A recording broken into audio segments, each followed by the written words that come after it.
Untamed is going to be untamed. It's going to be a little crazy. I want to talk to my people. I want to talk to my brothers and sisters. We can have grace and humility in how we interact with other people. Oh, hot dog, look at you. And nobody talked about what's really happening. And let's have conversations about what truth is.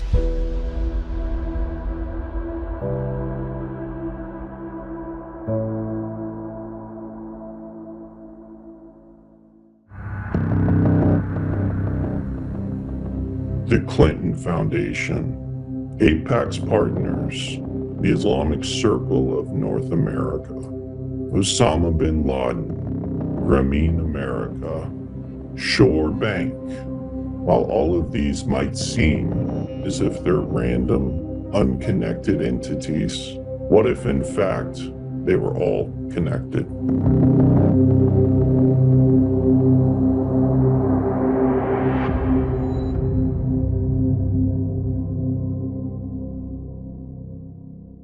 Welcome back. It is Saturday. Normally I don't do shows on Saturday, but this is a pretty important set of information we've been working on for a long time, and our analyst slash whistleblower slash individual put this together is a military vet, and he has spent years doing research on the systems that run our elections, how they're all connected, what they're connected to, and we're going to bring a lot of receipts. Now, this is a lot of information that you're going to take in, so we're not going to get it all done in one episode. But what I will tell you is that what you're about to hear is 100% accurate, every bit of it. And there'll be some stuff that we'll clean up as we go along that, to add information. We're going to use a mind map that'll kind of show you what the connections are between the two, or 3 or 5 or 10, or in this case, hundreds. But I'm not going to waste any more time. I'm going to welcome B to the show. B, welcome. Hey Joe, thanks for having me. I'm B. I'm a open source intelligence analyst slash researcher, partially by trade, but also by hobby, due to my military experiences. Basically, what I've uncovered here is just an accumulation of years of various different investigations, which have all kind of amalgamated into this one mind map. Now, between these 116 nodes, which are included on here, we'll go from everything from ThoughtWorks to Seth Rich to the DNC to Muhammad Yunus, the current interim advisor who's leading Bangladesh, all the way to how they connect into Al-Qaeda and even people involved with Jeffrey Epstein. So, and of course, Dominion voting is right smack in the middle of it. So with that, I'll surrender the mic back to Joe, and we'll get going on this mind map here. But let's just get started. You're not gonna see a whole lot of me. You're gonna hear a whole lot of B. You'll get some commentary where Patrick will come in. If you haven't noticed, we have masked B's voice. We are not going to put him on screen. It is dangerous to draw all the conclusions and bring all these things together based on this information. So we're going to do the best we can to protect B and to protect his identity. So let's start with Roy Singham. Let's start at the top. B, I'm going to give you the floor. Let's put the mind map up and let's start there.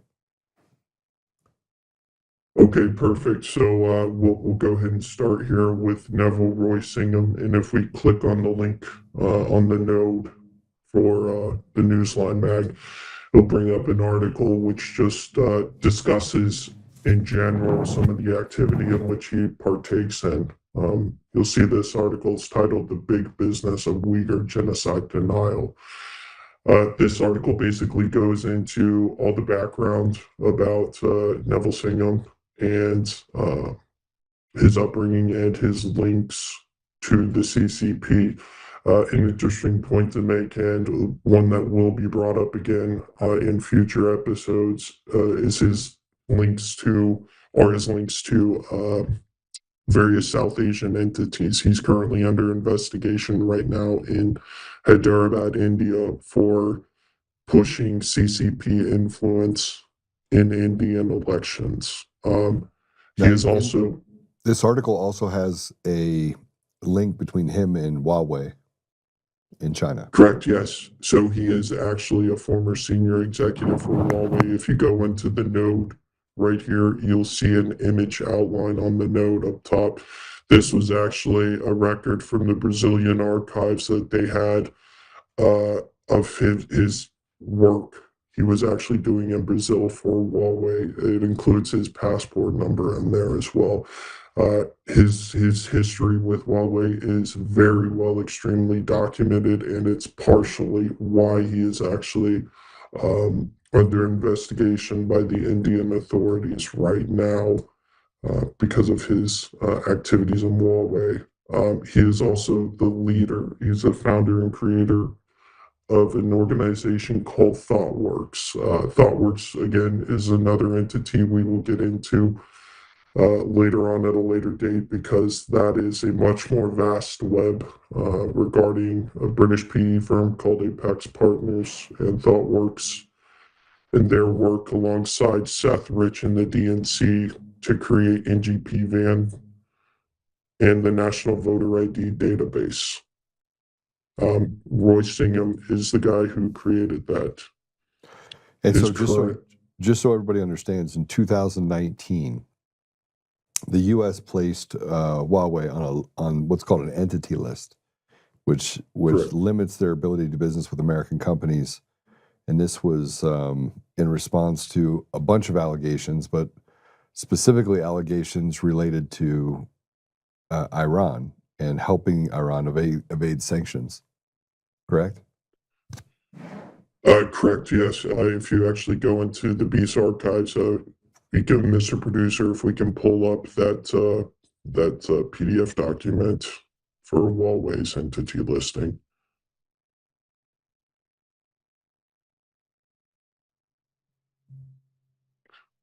So that is the OFAC. We'll come back to this because they are, again, a sanctioned entity on the OFAC. Anyways, I'll read to you from this article, from this document, actually, which lists Huawei as an entity. Part 1, why did BEAS add Huawei to the entity list? BEAS added Huawei Technologies Limited and many of its non-U.S. affiliates to the entity list effective May 16, 2019, on the basis of information that provided a reasonable basis to conclude that Huawei is engaged in activities that are contrary to U.S. national security or foreign policy interests, and its non-U.S. affiliates pose a significant risk of involvement in activities contrary to the national security of the United States. This included the alleged activities of the Department of Justice's public superseding indictment of Huawei, including alleged violations of the International Emergency Economic Powers Act, conspiracy to violate IEPA by providing prohibited financial services to Iran, and obstruction of justice in connection with the investigation of those alleged violations of U.S. sanctions. Effective August 19, 2019, BEAS added another 46 non-U.S. affiliates of Huawei to the entity list because they also pose a significant risk of involvement in activities contrary to the national security or foreign policy interest of the United States. So what this document does, it describes in 2019 why U.S. affiliated companies are not allowed to do business with Huawei or any of their U.S.-based affiliates. So I think this document really is a good starting point to set the stage for today's discussion and why the 2020 election should have been declared illegitimate. due to the interference of Huawei, which will be discussed with roaming networks. And what is the relationship of roaming networks to Huawei? Roaming networks, a Serbian-based company, has since 2013 been a business partner, a value-added business partner with Huawei. They've been doing an obscene amount of business together, and that's by their own admission. They produced this document, which they have since tried to erase, which discusses all their different clientele. You can see in here, roaming networks is the primary data center for Dominion voting systems. If we can pull up that PDF for roaming and Dominion listing, so we can show the audience that. So this, let me before you go any further on this document, we did some digging on this document. This is a part of the document that dates back to the symposium, the cyber symposium in 2021. And I gave a presentation about this on the stage at Michael and Dell's symposium, correct? Correct. Yes, you did. As a matter of fact, much of that presentation at the symposium originated from this document. Well, there were actually multiple different sets of this document, which were printed with variation in length. But this particular one was the one which we used for that presentation, which also included the bills of lading, might I add, kind of off topic here, but the bills of lading for Dominion voting systems, showing shipments from China, Taiwan, and Vietnam through CCP controlled entities. So that was all discussed at length in that presentation, which I believe is still online. But if we go through the rest of this document, if we can, please just scroll down. We'll see a list of all their different partners, many of whom are actually sanctioned by the U.S. anyways. Their partners and their clients. For instance, one of their clients is a company called Meta, which is banned in the U.S. Another is the Bank of China.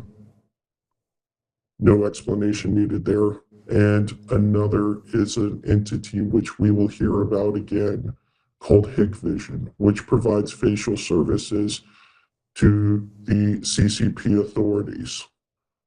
These have been recorded and used at length against not only the Uyghurs, they've been used to subjugate the Uyghurs, but they have also been used in Palestine to track Palestinian movements. So they have a very extensive history. They have a very large footprint internationally, but they are still banned from doing any type of business with the U.S. You will also see Telecom Serbia right there on the screen. The former chief technology officer for roaming networks was actually an executive at Telecom Serbia. Just one of the many other connections. And Telecom Serbia is connected to Ericsson, correct? Correct, yeah, actually, so if you go down to the bottom of this document, you'll see that they're also partnered with Ericsson as well. Let's just go ahead and scroll down to the good stuff, so people can get an idea of it. You see, it's also connected to FirstNet as well. The guys basically built out a lot of the structures, a lot of the ICT structure for a lot of these entities. You'll see Huawei on the screen right now. Again, Telecom Serbia, a lot of these same entities keep reappearing. Then you see other again, companies like Meta. Cisco, which is a U.S.-based company. Yeah, and you'll see also right there, if we can stop Bank of real China. quick, Mr. Producer, roaming group headquarters, Huawei, and then right under it, Bank of China, Huawei. They built these entities for these various different organizations, for these various different companies. So they built data centers for these companies. Correct. They built data centers all the way up to the towers in which they operate on, as well as the fiber systems that they use, which they're pivoting more towards right now. And we'll get into that a little bit later in today's episode. National Assembly of the Republic of Serbia, Sberbank, which is also another interesting entity as well, which has quite a bit of let's say overlap with some Central and Eastern European entities, which are also banned. If we look over here on the left, you'll see USA Griffith Foods. Now they had actually added this one in there, but there is no record of Griffith Foods actually having done any type of business directly with roaming, but they did work with them through Cisco, as Joe alluded to earlier. Now, if we can just scroll down to page 23. Okay, right here. Stop, Mr. Producer. Page 22. Here we are. ICT infrastructure and data center. You'll see it. Meta right here, which is again banned U.S. entity. Right above that, you'll see Dominion voting. That is the implementation of the pure flash storage system at the primary data center for Dominion voting. And the Now, if we primary data scroll- center, this primary data center is in Serbia. Correct, it is. It's in Belgrade, Serbia. As a matter of fact, it is Dominion Voting's office in Serbia is located basically a mile away from Roaming Network's office. It's essentially it's separated by a public park. So if you were to walk directly through the park, you would be there in a matter of minutes. That's how close in proximity, both from an incorporation standpoint as well as a geographical standpoint, that these two entities are to each other. Roaming Networks is created by a guy named Nenad Kunec, who is he's considered a very corrupt Serbian oligarch, but their U.S. entity, alleged U.S. entity, has a whole body of work within the U.S. which could indicate that they're establishing a whole new system within the U.S. as well, and we'll get on into that a bit later on. So yeah, Mr. Producer, if we can just scroll down to the bottom so we can see who all these guys are partnered with. You have Huawei. Yeah. You have VMware, you have Nokia, and you have Ericsson. They're all partnered with Roaming Networks. Now, B, this document was a publicly available online document in 2020, Correct. 2021, correct? Correct. Is it currently a publicly available document? No, it is not, and we are going to get to that in just a few notes here. You can see the rest of their affiliates down there, and if you look very closely down at the bottom, you will see that they are located in Belgrade, Serbia. Yeah. So again, we have a Serbian-based company which is partnered with Huawei, does business with Meta, Hikvision, the Bank of China, and which is also in charge of implementing all the storage protocols for Dominion voting. So they called out but 1 degree of separation, right? Correct, 1 degree of separation, and we'll get into a few more of those connecting nodes probably in a future episode. One thing I'd like to point out to the audience is this map is incomplete. So I have yet to add Dominion founder, Chief Technology Officer Goran Obradovic to the map yet, but he is another Serbian connection to it. He is one of the original patent holders for Dominion voting in Canada.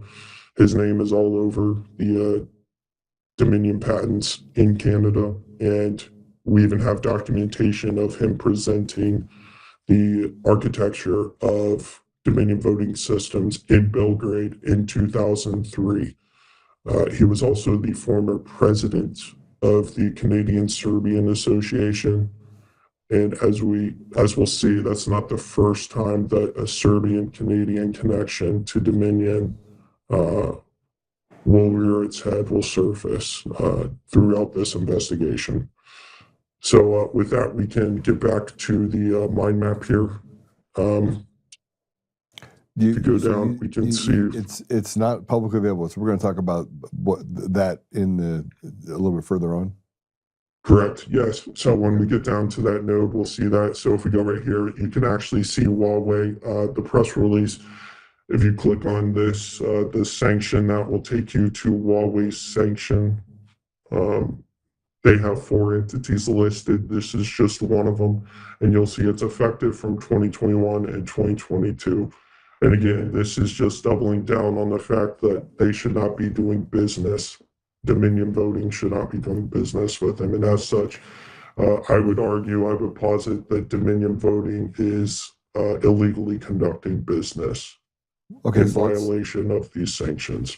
But let's not get ahead of ourselves. Yeah, so I do want to say this. Scott Lundbecker, who's the CEO and the founder of No Inc., purchased Dominion Voting Systems just less than a month ago.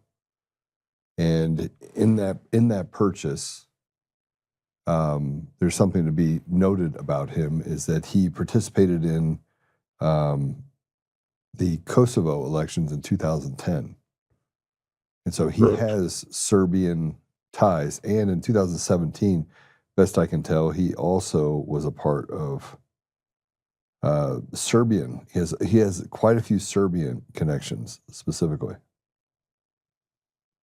Correct. Yeah, he did. And if I'm not mistaken, he did that as a Republican too.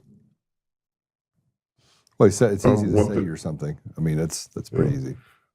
Well, I think at the end of this road on this mind map, I think a lot of people will see just how complicit the Republican Party's been in a lot of malicious and activity and malfeasance globally, and that their hands are not much cleaner than the Democrats. So, but time will tell. Let's just go through the evidence and draw our own conclusions from there. Mr. Producer, if we can go and click on the roaming networks node, so we can go there. And again, this is just based off of the documentation which you presented at the Cyber Symposium. Now, to Joe's previous points, yes, they have completely erased the previous document which showed that they had any affiliation with Dominion Voting. You cannot find this document anywhere else online. It's not available. It's even been erased from the Wayback Machine. So the Wayback Machine's also been completely wiped. Yes, there's no mention of roaming networks on the Wayback Machine, and I can tell you they were wiped because I had archived it years ago. And you'll notice I said dot. Why does it say dot on there? It's because they actually changed their name. Roaming Networks even changed their name on all their incorporation documents beginning in 2023 and in 2024 to dot networks. They no longer go by roaming. So let's ask a question about this because you're deep into it. But they're now dot networks. Did they sell the company in the United States as well, or did they bankrupt that company in the United States? No, they just changed all the documents over to say dot. That was it. They literally just reincorporated as dot. Yeah, but didn't roaming networks in the United States actually declare bankruptcy? Not to my knowledge, no. Okay, all right. But if we go over here, so roaming networks and dot, we're about to see. I mean, they're effectively just the same thing. They're foreign registered because they're also registered in Serbia. So that's a good point to add as well, and that's why I made the joke earlier about roaming networks USA LLC as being an independent entity. It's not. There's actually no record of incorporation for roaming networks in the U.S. So they are a foreign company, and they're not just foreign in the fact that they're registered from another state, but the fact that they're registered from another country as well. So that's one thing to keep in mind when you're reviewing any documentation about roaming networks. Is a lot of it's actually originally in Serbian, and we'll get to that later because they did the same thing with these other companies as well. But if you see to the left of this, we'll just go back to Hikvision here. This article from Hikvision basically describes how they're being used to, let's say, subjugate the Palestinian population, and they're also used coincidentally against the Uyghurs as well. So within these 3 or 4 nodes alone, we've got one guy who's bankrolling the CCP's denial of Hikvision being used to subjugate the Uyghur population. But the companies which he does business with are the ones who are actually providing that same surveillance equipment to the Chinese Communist Party, among other people, to conduct said surveillance. So it just really goes to show you how transactional and hypocritical these people are. But with that, if we go over to the right, actually, of roaming networks and dot, I included this. This is the ISO certification. If we go over to the right, Mr. Producer. So you'll see that they're actually certified, and I included this because I wanted to show that their whole infrastructural architecture is based out of Serbia.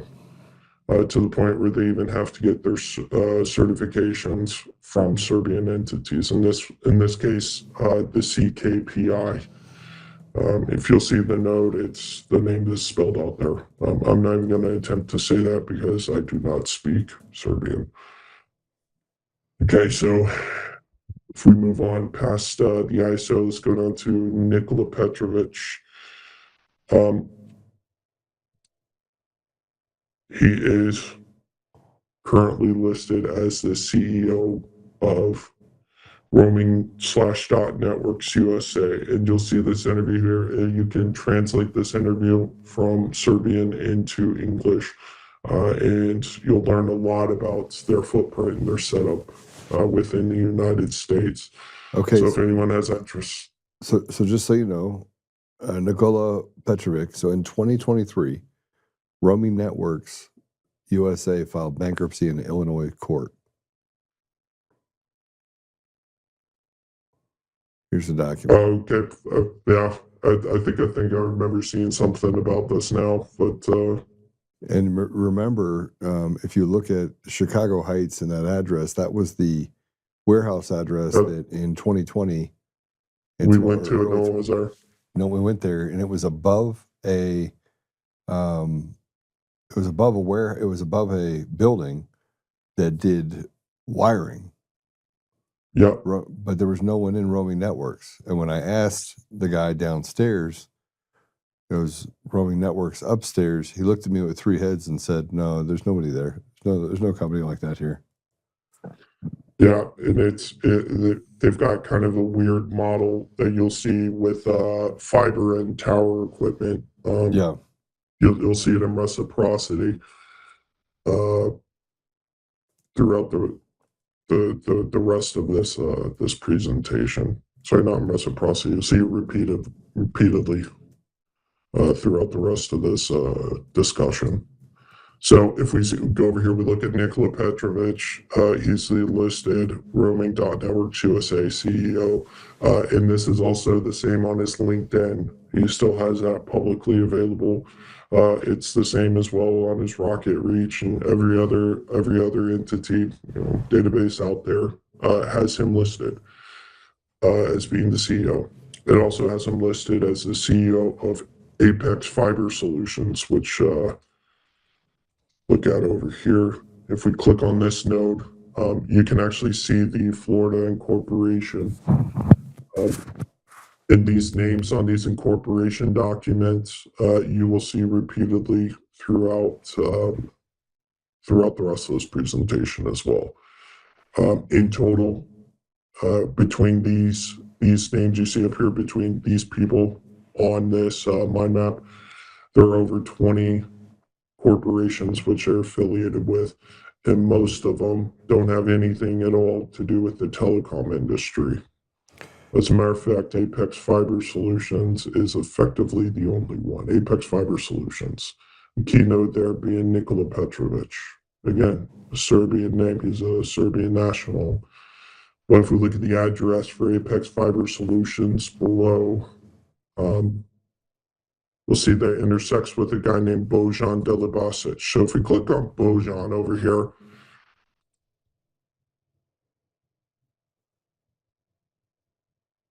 if we click on Bojan Delibasic on the background on the image node, on the node for the incorporation paperwork form, you'll actually see Bojan is the CEO, the corporate officer actually of multiple different entities: True Dispatch, MG Truck Center, Apex Fiber Solutions Group, AFS Equipment, as well as Alina Holdings. And we'll get down to Alina Holdings here in just a moment. Now, if you click on the link actually for the node, this will actually take you to a real estate transaction detail where he sold his house in Florida for $5.1 million. Now the address for that house is 13999 Old Cutler Road in Florida. So that's how we know these are also his incorporated entities up here. Again, it's just multiple data points pointing in one vector. So, and then you also have a you also have a company called Maybach, right? correct. It's a Yes, very large trucking company. Correct. It is. It's a very large trucking company which has its primary areas of operation in Florida, South Florida specifically, in the area of Fort Lauderdale, in Chicago, in the surrounding areas of Chicago, as well as Canada. So if you wanted to ship ballots, if you wanted to ship paper, if you wanted to ship anything, and you owned that system and you were tied to roaming networks, which is tied to Dominion, you could run a complete criminal enterprise and no one would know about it. Correct. Yeah. Theoretically, yes. And these are not shell corporations, might I add.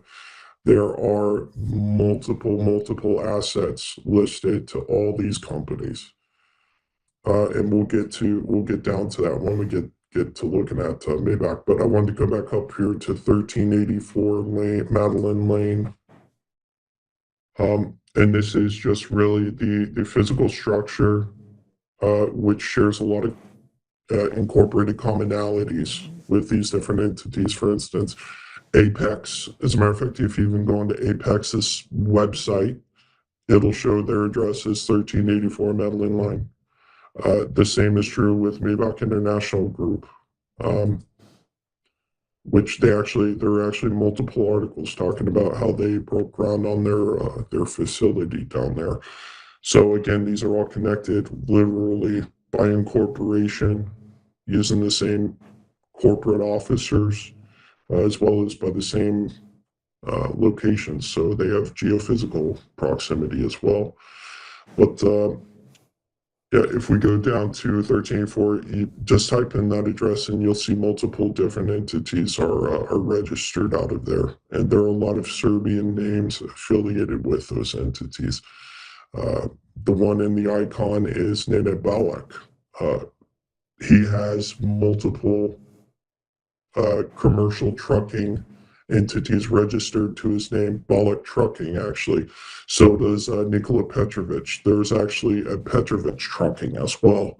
So this is kind of the model that they're all using. in the U.S. And I should point out too that all of these guys, all these people are from the same city in Serbia. They're from Novi Sad, Serbia, which we'll get to in a minute. So if we go down here to Nenad Kudic, this was actually a huge data point for being able to verify that, again, these guys are from Novi Sad, Serbia. If we look over here on the right, this was actually from a service which was sent to him from Florida's attorney from Ventura, Florida. For a divorce, right? Divorce agreement. For a divorce, yep. He divorced his wife, Petra. And they actually served him via email to an email address located in Novi Sad, Republic of Serbia. So again, that was just another data point to help connect a lot of these. But really, the big gold mine with all of this came from Maybach International Group. So, Mr. Producer, if we go on to Maybach International Group, you'll see the image icon is written in Serbian. This is their 2016 incorporation for an entity called MIG-RS, Maybach International Group RS, Republic of Serbia. And George Kulcic, who we'll be discussing also in this presentation. So you have Dominion that is in the United States and Canada with a sophisticated group of companies, shell companies, different addresses. Then you have the connection to Serbia where they have Dominion in Serbia. They have a data center in Serbia. They have operations in Serbia. They have their coders in Serbia. It's not that far long ago that we had the massive conflict in Kosovo. Serbia. Right? Correct. And I have I have my theories about what transpired there as well with Eric Rosenbach and so General they're using the same sophisticated system in order to go undetected by basically diluting out and creating these same points, but basically right next door to each other. In this case, they're even in the same building in some of these cases. And most of these are shell companies, but not all of them. And we'll see what I mean by that, about the assets actually attached to them when we get down to Panda truck sales, which again provided us another huge data point. As a matter of fact, we can just go ahead and get down to Panda truck sales directly right now.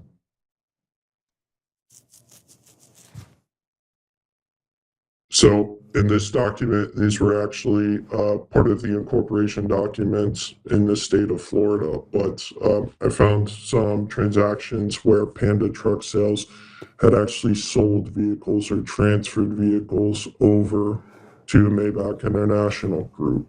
And they did it with all three of these people basically being on the signature line. Rilja Hornacek, or Hornacek. There's about 3 different spelling variations of that name, which is very common. A lot of foreigners do that. You'll see some variation in the way they spell their name or even pronounce their name. But again, Nenad Kudic was also on here as well as again, another one, Nenad Balak, who was on some previous incorporation documents, which we had as well. You'll see they're kind of spread out all over the place. They have Miami, they have Chicago, they have DePlain, Illinois. There was one address in New Mexico as well. But with that, I think we can go ahead and come over here to, let's go over here to Relja Hornek now, Mr. Producer. If we click on that, we'll actually see that she is on the documentation for Panda Truck Sales as well as Maybach as well. And they also use the same Fort Lauderdale address on a lot of these documents too. That's 6301 Power Line Road. You'll see a lot of intersectionality with other incorporations. Again, like I said, these guys, they have basically over 20, but less than 30 corporate affiliations. And now if we go over here to the left, you'll see Alina Holdings LLC. This was actually another big data point when I found these incorporation documents, because it gave me one name in particular, which I had only been able to find on one or two other documents, and that is Dorde Kuljic. Dorde is effectively the founder, the creator of Maybach International Group. And as a matter of fact, Kuljic's name is on that incorporation document for Maybach International Group, which I showed earlier back in 2016. He goes by the nickname, the moniker of George, and his email is literally george@maybachglobal.com, one of his many aliases. So this is Alina Holdings, in which they all also share ownership in as well. There was another entity affiliated with them called CKD, and I believe that was a reference to Kuljic, and Dalibasic Holdings, which was also registered out of Florida. That is an example of one of the shell companies they had initially, which became which effectively gave birth to Maybach Group. Maybach's first U.S. presence actually appeared as Maybach Capital. And again, all these guys are out of Novi Sad, Serbia. So, Mr. Producer, if we go down to Dorde Kuljic and click on his name, we'll be able to find out a little bit more about him as well. So he was the founder of the Maybach International Group. He's the son of a Serbian transportation oligarch. He attended primary school in Switzerland to the tune of about $60K a year for room and board before moving to NYC in the 2010s. He dated for 5 years a woman named Anastasia Raznatovic, who is a famous singer in Serbia. She's also the daughter of a famous singer. And we'll get to her father in just a second, and I will kind of round this out for today's presentation. We'll bring you back home to Singham afterwards, but want to include this in here as well because of if anyone had questions as to whether or not these guys were part of some organized crime or affiliated with organized crime in some way. Yes, they are. As a matter of fact, and Anastasia is really a key link to that. I should also note that he is no longer dating Anastasia, but they do share multiple residences still, even though he's married to a woman he met through Anastasia, and they now have 2 kids and live in New York City. So if we click on Anastasia's node, you'll see she's the singer of a very famous Serbian singer named Cheka. And she's also the daughter of a guy named Zeljo Arkan Raznatovic. Now, the reason I know that they were together, because if we click on the link, this will give you a whole episode, like a whole story about how they're all connected. If you go and you look at George's link as well, you'll see. Oh, it's not there anymore, but that's interesting. Anyways, you'll see up here in the picture, the image node picture, that's you have George here on the right. The middle is Anastasia, and on the left is Cheka. Mr. Producer, if you can pull that one up for Anastasia. Yes, so on the right you have George Kuljic, and there's not an actual photo of him which existed prior to 2016. And this is just an article from the Mirror discussing Anastasia and her family and who her father was, who we'll go with at the end here next. This is the Archon. Yeah, this is Archon's daughter, and they're discussing how she, still lives like the lavish lifestyle over in Belgrade, and she has. So George Kuljic, even though he's basically spent a lot of years in America, he still has a huge, famous kind of cultish following in Serbia. But there isn't a photo of him online basically prior to 2015, 2016. Part of that was probably because he was living mostly in the U.S., but also because of his father's connections. Novi Sad, Serbia is actually really the hub of organized crime in Serbia. And that brings us to Archon. And we'll end it there with him. But let's click on Archon. Again, you'll see the photo of her, but within the encyclopedia, within the link there, if we click that, it will just give you a bit of a background as to who he was. He was a Yugoslav warlord. He was accused of and actually convicted of ethnic cleansing, as well as gun running, extortion, organized crime. Um, One interesting characteristic of Serbian football is that almost all the teams are owned either directly or indirectly by organized crime. And Arkin was no exception, as he owned his own team as well. But he was considered a henchman for Slobodan Milosevic and was a keynote in all forms of corruption throughout Yugoslavia and afterwards, all the way up until when he was assassinated in 2000. So again, when we look at this from a 30,000-foot view, you have a Yugoslav warlord whose daughter was dating the business associate of the guy who's running Roaming Networks USA, which is connected to Dominion voting. And Dominion voting being also connected to Huawei, connected to, and if you look back and you look at the way that they've done things, even dating back to Smartmatic days when they owned Sequoia voting systems, and you pull, and I know we're not going to get to it today in this, and as we start putting these different pieces together, I want you guys to know that they'll say, oh, that they're so what, they're connected. That doesn't mean they did anything wrong. Yeah, it does, actually.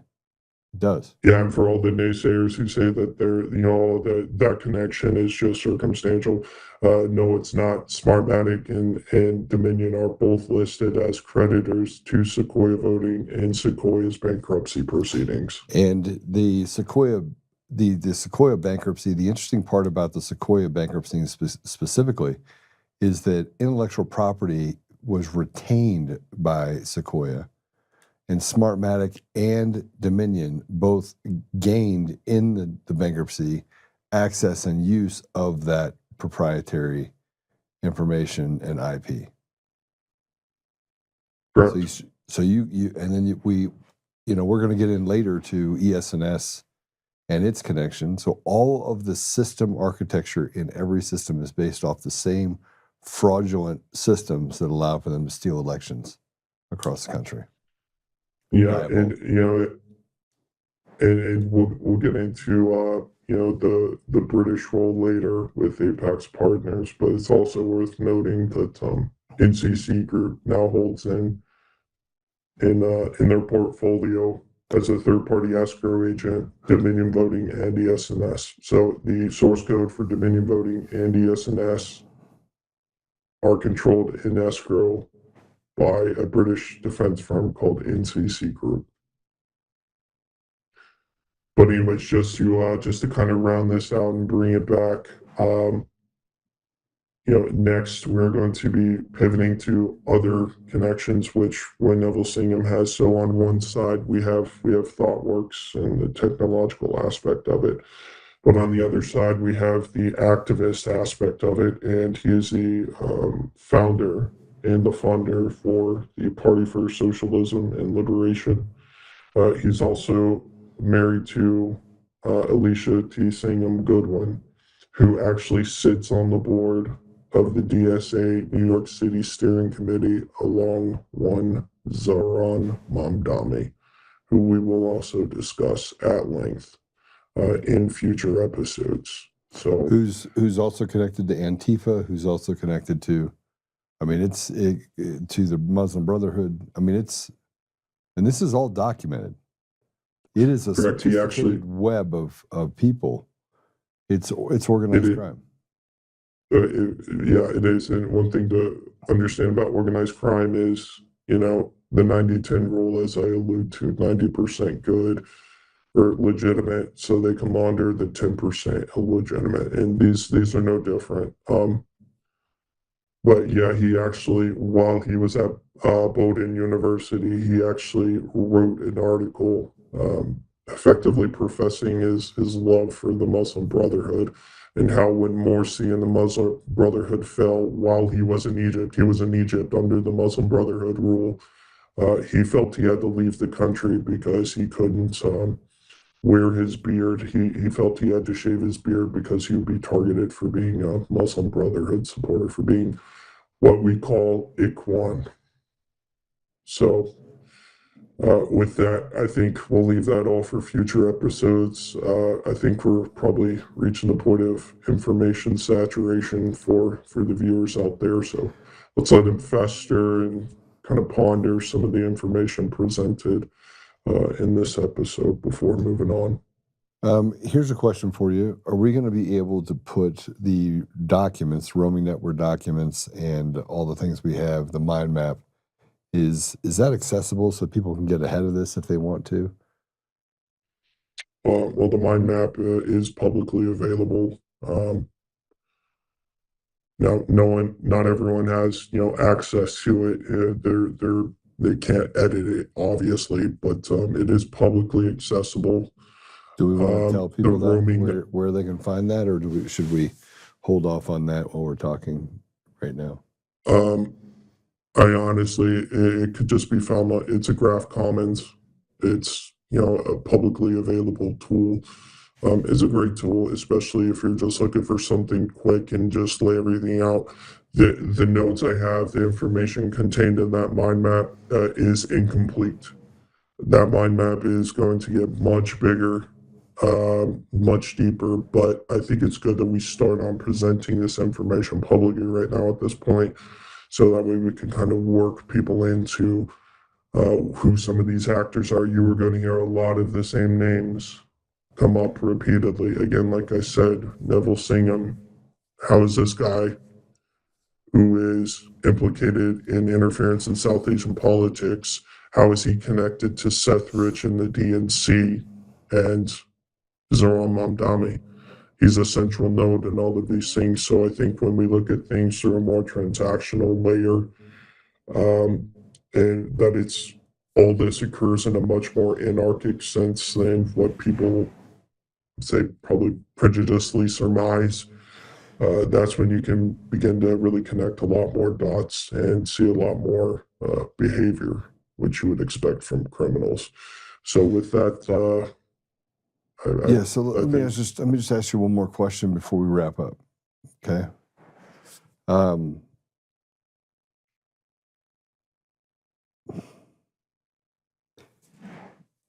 There's a central piece to this dating back to 2021. I interviewed a guy that was tied to Fox IT, which is a CIA front. None of this could exist without the CIA.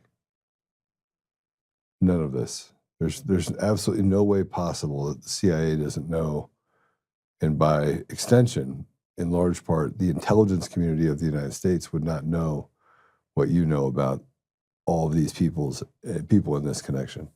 How would it get past them if they weren't complicit in this? so. It's interesting you mentioned that because I've spoken with people who have experience, let's just say connections to the IC community, and the general consensus is that they either turn a blind eye to something like roaming networks, or roaming networks is what they refer to as an OGA, which is other government activity. Yeah. An interesting point about Fox IT that you mentioned, because again, we have those payment receipts for Fox IT. Fox IT is owned by NCC Group, that escrow company I just recently mentioned, which holds the escrow accounts for Dominion Voting and ES&S. They too own Fox IT. And that's a known. Okay. What's that? As publicly available information. They actually just recently acquired Iron Mountain Eagle property, which held ES&S's source code.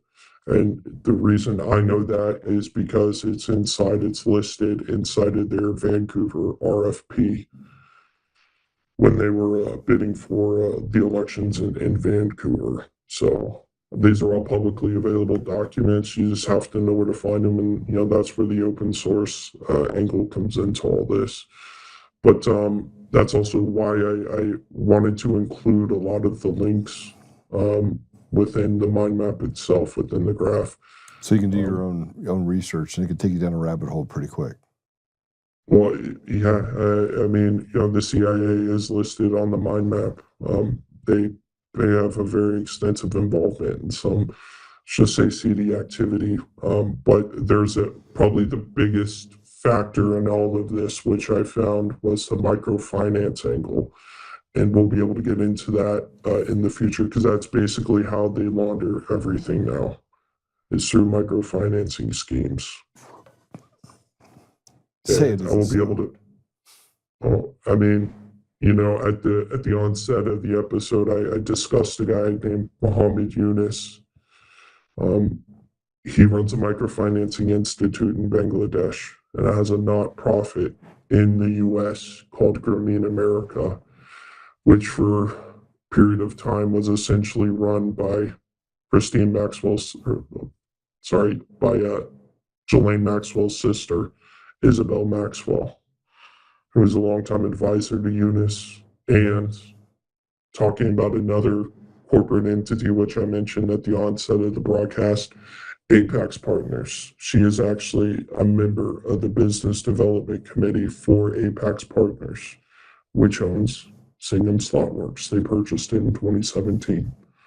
So again, you kind of see how all this is related in a sense. And again, there will just be more connections made. I understand it's probably a lot right now for people to, go from one thing to another. How did we get from 9/11 to, Bangladesh, to talking about organized crime in Serbia's connections to roaming networks? It's all related. It's all connected when you just look at the relationship science aspect of everything. And that's not to sound like a black pill. Yeah, I mean, you have a guy that 'cause runs a that's- trucking company that also runs. You look at the mechanisms that are necessary in order to steal elections and to influence operations related to elections, whether it's the minions of the world or, I mean, once you have access to all the information related to that, it becomes really easy to manipulate and to steal elections. Very, very easy. Well, and that's also, going back to Marco Polo and Garrett's work product. That phone call from Hunter Biden with Greg Penner, who is basically CEO of Walmart, discussing how they can deliver ballots, is rather basically rig the election for Hunter's daddy. It's rather indicative of their behavior, and again, like you said, having a trucking company, from Canada to Illinois down to Florida, covering the whole eastern seaboard. That is a very valuable asset if you want to engage in illicit behavior. So, All right. again, Well, we're gonna do more on this. We're gonna end it on here for this. We'll do the second episode this coming week, second iteration, second segment this coming week, and in that we'll tie back to the Clinton Foundation, politicians, and how does it all play a part in what's happening in New York, what's happened in New Jersey, and across the country, the things that we could see, even what's happening in California, which is even a bigger problem all by itself. B, thanks for joining us today, and I look forward to next week as well. I appreciate it. Thanks for having me. And to your audience, not used to doing stuff like this, so pardon the hiccups. This is just a new experience, and definitely something unique and never really done before. So bear with us as we iron everything out. I appreciate it. It's a lot, though. And forensically, once you start putting it together, it becomes very, very clear what's happening next. All right, Correct. B. I agree. All right. God bless you. Thank you you. for doing the work that you do, and we'll see you again next week. All right. God bless you guys, man. All right. Okay, so I've talked a little bit about a lot of this stuff, and we have a list of all of these URLs, and that ties us back to some information related to elections, even stuff related to John Polis at Dominion Voting Systems, some of the private equity firms and the people that work within those private equity firms at Staple Street Capital, how that relates to the Carlyle Group related to some of the things we're talking about with Huawei, Hickey Vision, and roaming networks, and how those people then correlate and are connected to Nikola Petrovich and some of the other people like that are from Serbia. So you have the Serbia connection, you have an undeniable Ukrainian connection, you have the U.S. connection, and you have all these different things that are happening that surround our elections. And we haven't even started talking about the Clinton Foundation, the connection to Republican congressmen who, frankly, were behind the stealing of the election just as much as the Democrats over the last 25 years. So a lot of stuff to go over. I want you to pay attention to, we tried to stay away from certain aspects of people because it's going to make more sense when we start dragging in some of the other organizations that are out there tied to Antifa, tied to Mandami, tied to the Muslim Brotherhood, and even tied to Israel. So I hope you guys have a great Saturday. It's great to be with you. God bless you, and we'll see you on Monday. If you would like to know more information about this presentation, please feel free to follow us on X at CounterDawa, as well as our website, counterdawa.com.